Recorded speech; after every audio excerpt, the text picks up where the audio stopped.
à toutes et tous et bienvenue. C'est déjà le 3e numéro de Sport Planète. Merci d'être fidèles à ce rendez-vous.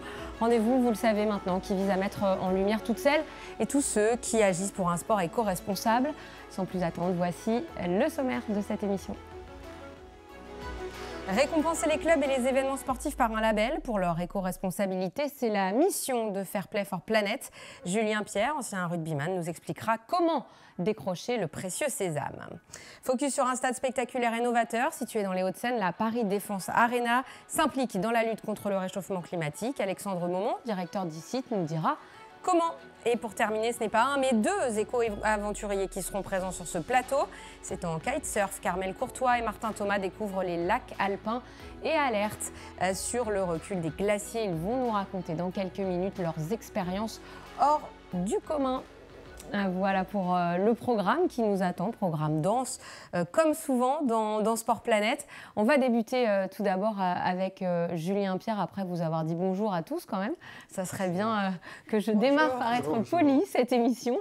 Julien Pierre avec vous, ancien rugbyman, je le disais, gros palmarès, de nombreux clubs, Bourgoin, Clermont, la section paloise, un titre de champion de France en 2010 et la même année une très belle expérience avec le 15 de France.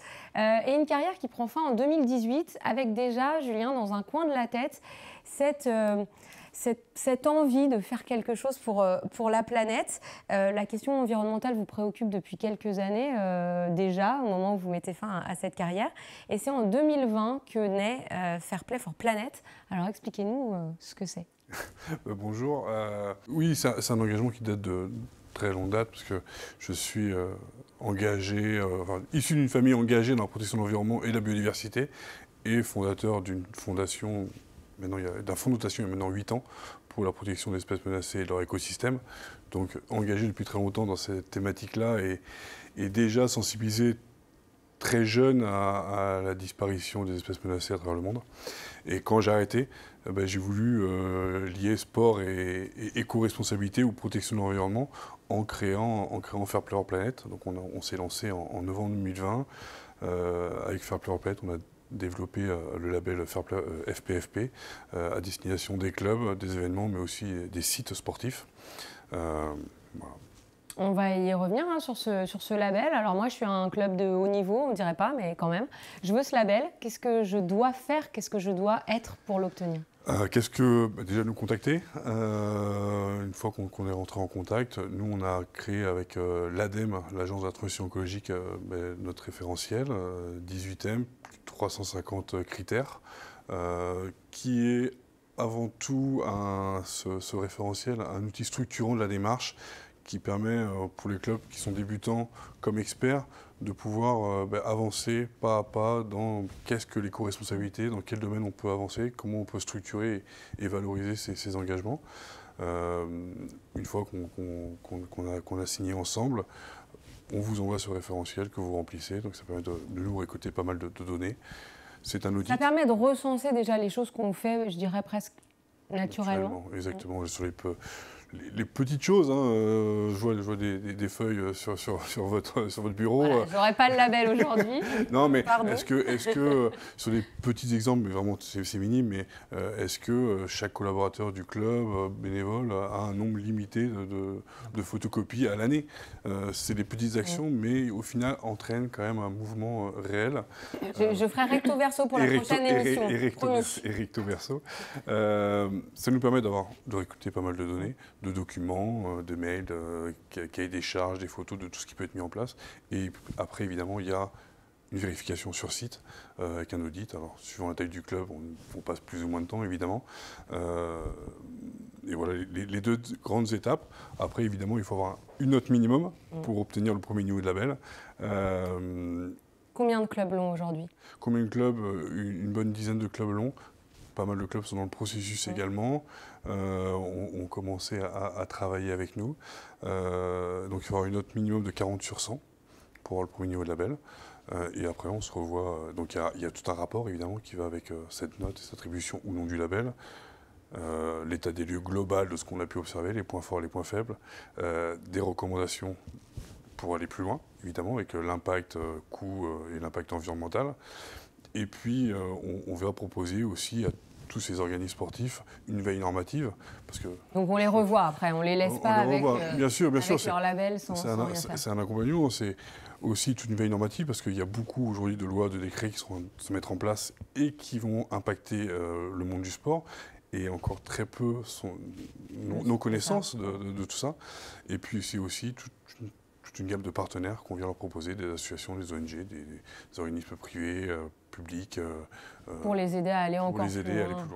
Si on peut prendre un exemple de club, dans ceux qui sont labellisés, un exemple marquant, pas forcément peut-être un énorme club qui aurait plus de moyens, mais un club qui se bat beaucoup et qui a réussi à avoir son label. Le plus typique club avec qui on travaille aujourd'hui, le club des Sables d'Olonne, qui est en Régional 3 de football, qui a vraiment ancré dans ses statuts aujourd'hui la mission environnementale, qui, à travers l'attribution du label, va parler avec de nouveaux partenaires, qui, sur des exemples concrets, qui a supprimé les bouteilles plastiques, qui, pour les goûters des jeunes licenciés, a supprimé les Peach et le Coca-Cola, pour ne pas le citer, mais qui est passé par du fait maison, des producteurs locaux, de jus de pommes locaux, où les jeunes licenciés ont le logo du club sur la bouteille en verre. Vous évoquez les jeunes, et c'est important parce que ça commence souvent par là, hein, cette éducation à ça. Parlez-nous du FPFP Challenge qui s'adresse justement à ces jeunes générations de sportifs. En quoi il consiste ? Ouais, déjà, juste une petite parenthèse sur les jeunes. Pour nous, et pour moi, c'est super important de parler à la jeunesse. C'est extrêmement important de parler à la jeunesse. Et on a créé donc avec l'ADEME en partenariat le FPFP Challenge, où j'invite des sportifs de haut niveau. Donc l'année dernière, il y avait Nicolas Karabatic, Léné Corson, Arnaud Soumani, Paul-Henri Mathieu et Cécilia Berdet, à réaliser des challenges. Alors, ramasser des déchets dans la nature, aller en vélo à l'entraînement, des petits challenges, des petites actions très simples. Et on invite les clubs à participer à ce challenge, et beaucoup de clubs déjà y participent. On lance une saison 2 cette année avec de nouveaux sportifs, des nouveaux défis, des outils de l'ADEME qu'on va partager également. Et on partage évidemment tout ça sur les réseaux sociaux, parce que c'est aussi comme ça qu'on touche cette population-là et qu'on l'engage encore davantage. Vous restez avec nous, Julien, parce que on va continuer à discuter d'éco-responsabilité sur ce plateau. C'est notre Zoom Éco.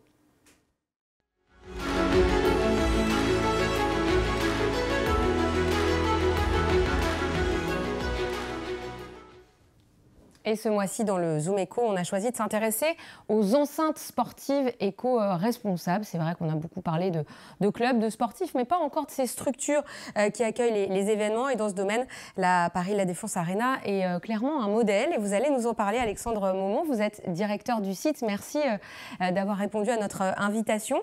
Alors, cette enceinte en région parisienne, c'est l'une des plus récentes que l'on ait autour de nous.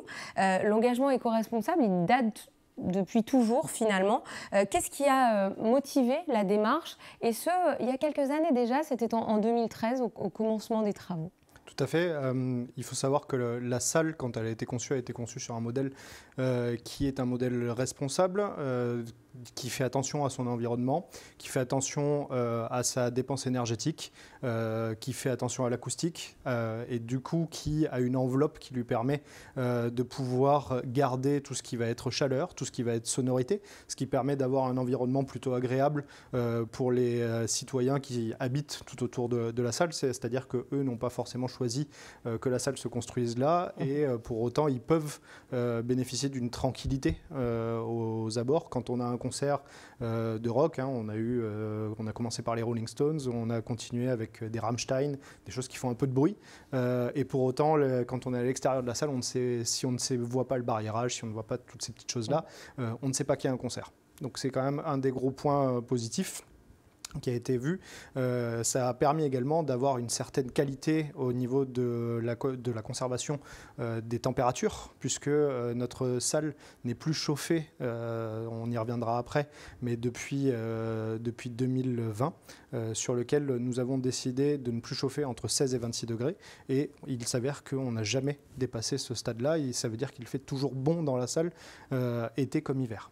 Vous dites qu'il y a des évolutions finalement en 2020. Ça veut dire que depuis le début, la salle était déjà éco-responsable quand elle est inaugurée en 2017 et que vous la faites évoluer finalement, je ne dirais pas au jour le jour, mais en tout cas de façon régulière. Oui, tout à fait. Alors, dans les choses sur lesquelles on a travaillé depuis le début, il y avait également le fait de récolter l'eau de pluie qui permet, nous, de l'arrosage du terrain, ce qui est quand même une des choses agréables et qui est simple, toute somme normale. Ça nous permet... Ça pourrait être un item du label, ça, la réutilisation des eaux de pluie, c'en est un. C'en est un. Et beaucoup de clubs le font ? Pas encore. Pas encore. Trop peu. Exemple sur Paris La Défense Arena. Mais c'est un peu sur le modèle de Fair Play for Planet. C'est quelque chose qui doit évoluer au fur et à mesure du temps. En fait, c'est un système de management responsable sur lequel on s'est basé pour pouvoir faire évoluer notre structure, faire évoluer nos mœurs, faire évoluer nos manières de travailler pour améliorer ça au quotidien. L'exemple du papier en est un très bon. On a mis des codes pour que les gens n'impriment pas tout et n'importe quoi. On a mis des impressions en noir et blanc, recto verso de base. Ok, j'ai tout faux complet aujourd'hui. Hein. C'est un exemple parmi tant d'autres, mais on travaille fortement là-dessus et on travaille depuis la mise en place de notre pôle RSE fin 2019 sur 3 axes prioritaires. Un premier sur la gestion énergétique, un second sur la gestion des déchets et un troisième sur l'environnement, un axe social et sociétal sur lequel on avait déjà travaillé de par le fait que nous sommes liés au club du Racing 92 et sur lequel on travaille depuis de nombreuses années sur ce point-là. Le premier, sur la partie énergétique, on a axé sur 3 axes. Déjà, la manière de consommer. On n'a pas pris quelque chose de très compliqué, mais quand vous sortez d'une pièce, vous éteignez. Alors, c'est un grand site. Ça demande parfois un peu de se contraindre un peu, ou en tout cas de pouvoir aller un peu plus loin. Mais on invite tout le monde. On fait la chasse à ces lumières qui sont restées allumées. Tous les soirs, notre mainteneur est obligé de nous envoyer une petite photo de la salle avec toutes les salles qui sont éteintes. Si je me permets de rebondir sur ce sujet, je crois que si les stades font attention, les enceintes sportives, on commence à faire attention à éteindre régulièrement toutes les pièces qui restent allumées, c'est 15-20% d'économie. Je vais même plus loin que ça. Nous, pour l'instant, nous n'avons changé que ça. C'est 48% d'économie depuis 2019. Comme quoi, des petits gestes assez simples que l'on fait globalement chez nous. On éteint les lumières quand on sort d'une pièce. Le faire effectivement dans ce genre de grandes enceintes. On va revenir dans quelques instants aux petites choses que vous avez mis en place, notamment les ruches sur le toit de votre aréna. Mais on va s'intéresser à une autre structure, une structure qui est encore en construction en ce moment, pas très loin d'ici, du côté d'Orléans. On va découvrir un gigantesque chantier, c'est celui de la Comète.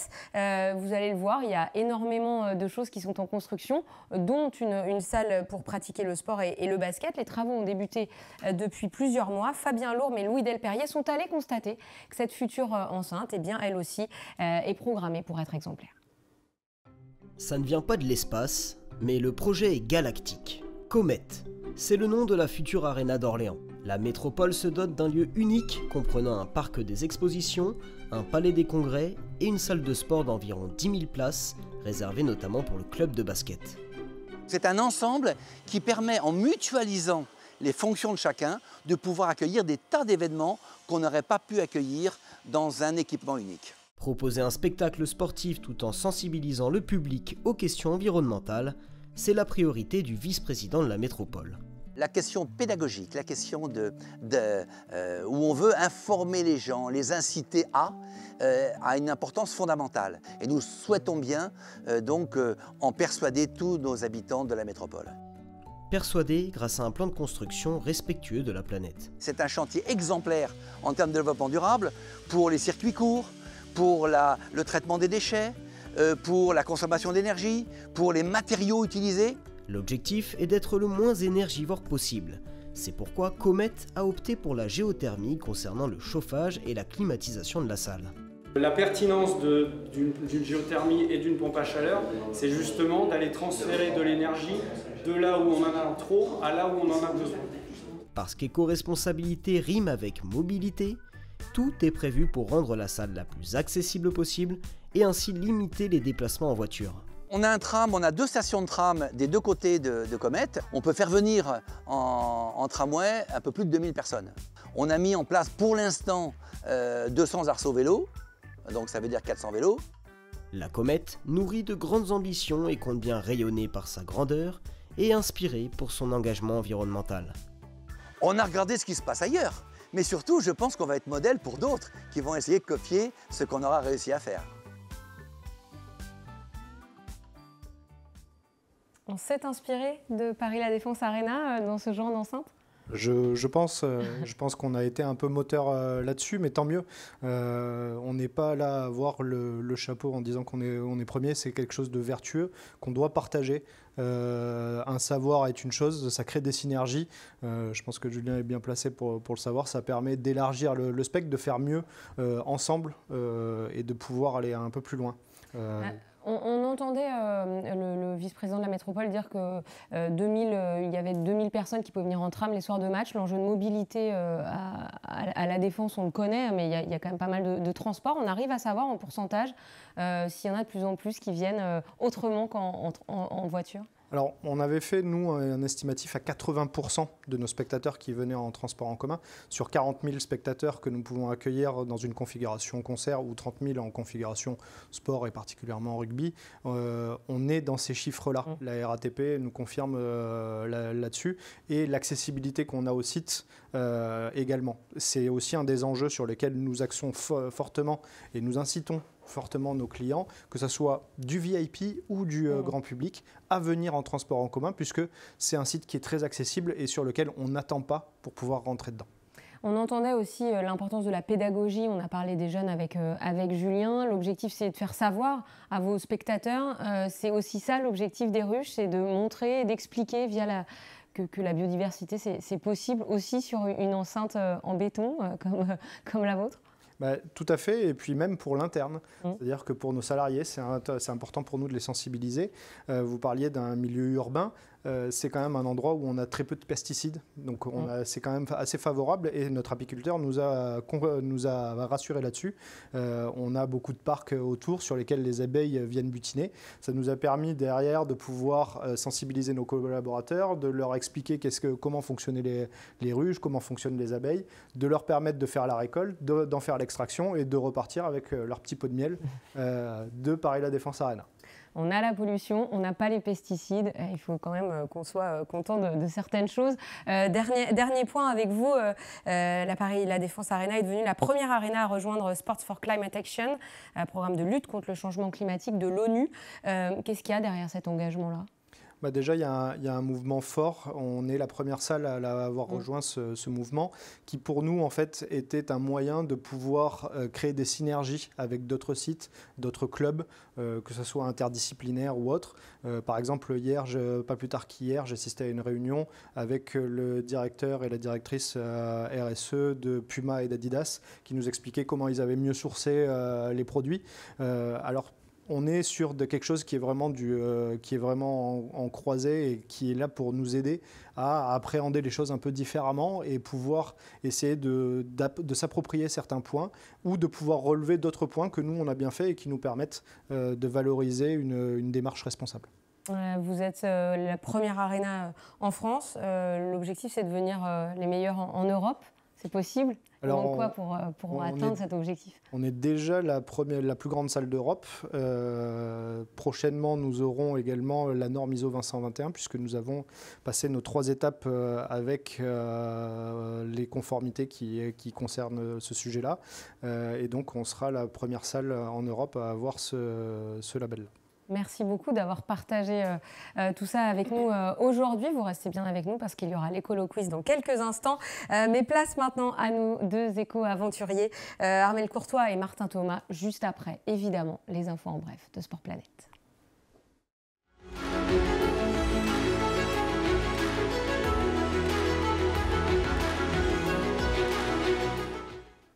Vainqueur de la Coupe Gambardella, Débumel, Olympique Lyonnais a décroché un autre titre cette saison, celui du club le plus écologique de Ligue 1, classement établi par Sport Positive, une ONG qui évalue des clubs de Bundesliga et de Première Ligue et qui s'intéresse donc aussi à la France. Ce sont Clermont et Saint-Étienne qui complètent le podium. La Fédération française des clubs Omnisport, la FFCO, a signé un partenariat avec Sporting Goods, une plateforme d'achat en ligne qui permet aux sportifs d'acheter, de donner, de vendre, de recycler du matériel sportif en soutenant les clubs de leur territoire. La FFCO est ainsi la première fédération à proposer une solution à la fois pour ses clubs et ses adhérents. Et on termine avec l'histoire de Rémi Camus qui se prépare pour un défi complètement fou. Il va traverser la Méditerranée de Calvi à Monaco, 180 km en totale autonomie pour l'explorateur qui va tracter derrière lui une plateforme de 100 kg. Un double objectif pour lui, sensibiliser à la protection des océans et analyser le corps humain en situation extrême. Départ prévu en septembre prochain. Nul doute qu'on vous en reparlera dans Sport Planète. Allez, place maintenant à nos éco-aventuriers qui nous écoutent religieusement depuis le début de cette émission. Ils sont unis par la passion du kitesurf et de la montagne. Ils sont tous les deux sportifs de haut niveau. Ils se sont lancés dans un projet fou qu'ils vont nous raconter maintenant.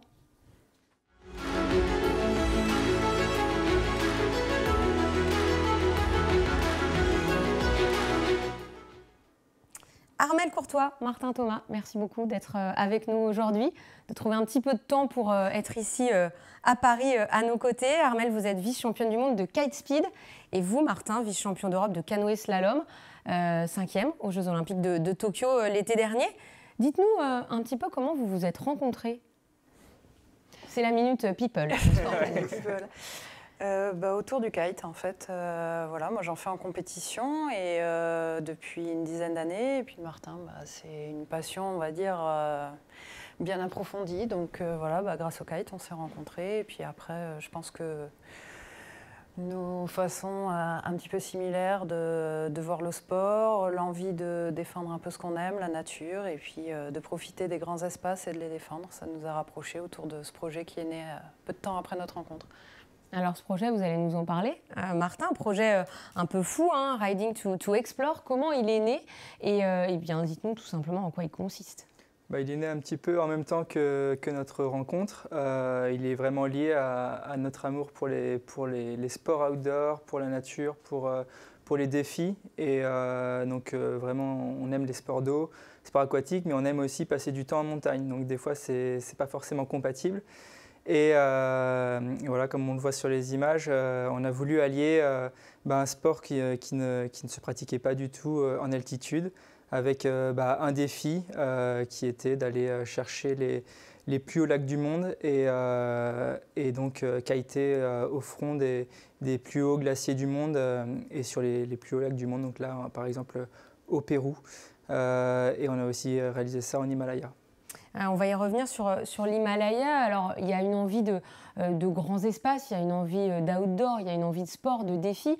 Et puis, il y a cette fibre écologique, environnementale que vous partagez aussi et peut-être qui vous a donné envie de faire encore plus de défis très loin. Pour ma part, ça remonte vraiment à mon enfance quand j'ai débuté le canoë. C'est pour ça d'ailleurs que j'ai fait ce sport-là parce c'est un sport de pleine nature. On est au contact en permanence des éléments. On fait ça, qu'il vente, qu'il pleuve, par n'importe quelle météo. Et on est au contact de cette nature qui nous permet de faire ce sport. Et donc, c'est vraiment... Et on constate qu'elle va mal, peut-être. Voilà, aussi. exactement. Ouais.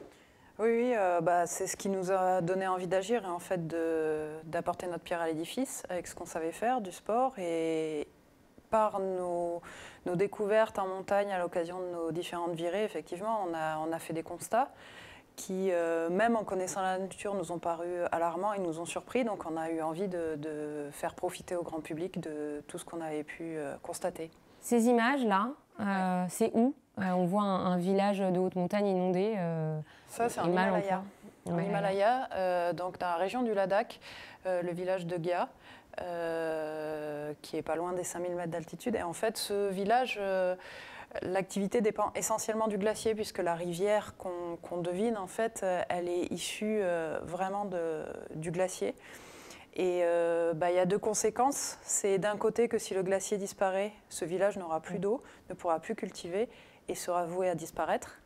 Et à l'inverse, quand il y a des phénomènes liés au réchauffement climatique qui provoquent notamment des chutes, comme là ça a été le cas de pans de glaciers entiers dans le lac à cause de la fonte anormale, ça provoque des submersions, ce qu'on peut appeler des tsunamis terrestres.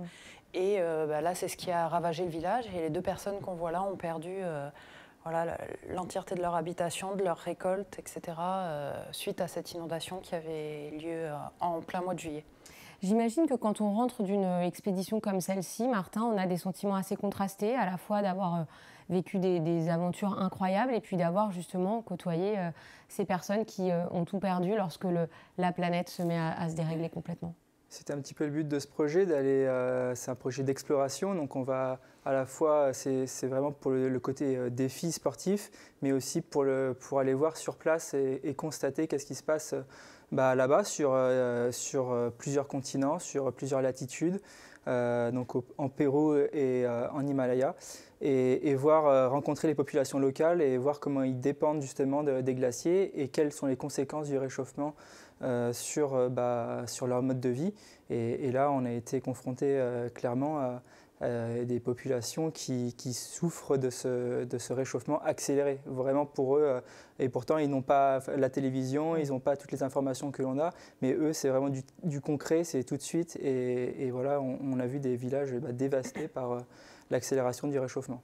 D'où la volonté, par ce documentaire, de montrer, de raconter. C'est la deuxième partie du défi maintenant, Armelle, une fois qu'on est rentré, non pas se projeter sur un autre défi, mais profiter de celui-là et l'exploiter, en parler. On parlait de pédagogie tout à l'heure, encore une fois, ça va servir à ça.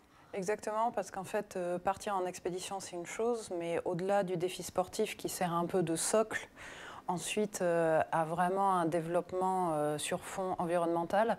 Le but est vraiment de partager sur 2 plans la sensibilisation et l'émerveillement. Pourquoi ? Parce qu'on ne protège jamais mieux que ce qu'on aime et ce qu'on admire.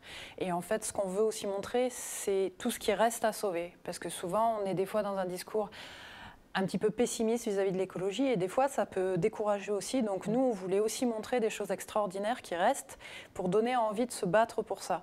Parce qu'on est toujours plus efficace quand on a envie de se battre et qu'on n'est pas démoralisé. Donc ça, c'était le premier pan. Et ensuite, pour faire suite à ça, avoir vraiment une démarche de sensibilisation. Et on en parlait tout à l'heure, Julien en parlait, les jeunes, c'est une cible privilégiée, pas que. Nous, on a plusieurs axes de développement, le grand public avec la réalisation d'un film, qui pourrait être en télé, en festival de films et puis après sur Internet, et aussi développer un programme pédagogique à l'intention des écoles, puisqu'on a déjà commencé à faire des tests sur des collèges, et ça, on a été vraiment subjugués par l'accueil des jeunes qui sont très très curieux, qui sont quand même une génération sensibilisée et qui sont vraiment très friands d'en savoir beaucoup plus. Et le parallèle entre les 3 massifs était important, puisque nous, en France, on a quand même une des plus hautes chaînes du monde. Et donc, montrer que la même situation est alarmante de la même manière dans les Andes, en Himalaya et en France, c'est quand même notable. C'est un phénomène global. Nous, on a tendance à parler de menace parce qu'on est dans une société relativement protégée, mais là-bas, ce n'est pas une menace, c'est déjà une réalité. Et par contre, c'est ce qui nous menace aussi. Et quand on sort d'une présentation dans une école, on a aussi montré ce qui se passait dans les Alpes. Et demain, les enfants, ils peuvent aller avec leurs parents voir la réalité dans les Alpes, mais voir aussi ce qui est encore présent et qu'on peut sauver. Ouais, c'est un joli message d'espoir quand même, parce que vous avez raison, on a souvent tendance à parler d'urgence et de catastrophes annoncées, mais on a peut-être encore, et on l'espère, de quoi agir. Merci beaucoup en tout cas de nous avoir partagé cette expérience. L'émission n'est pas terminée, on va maintenant voir si vos connaissances sont vraiment là sur cette éco-responsabilité. C'est notre écolo quiz pour terminer.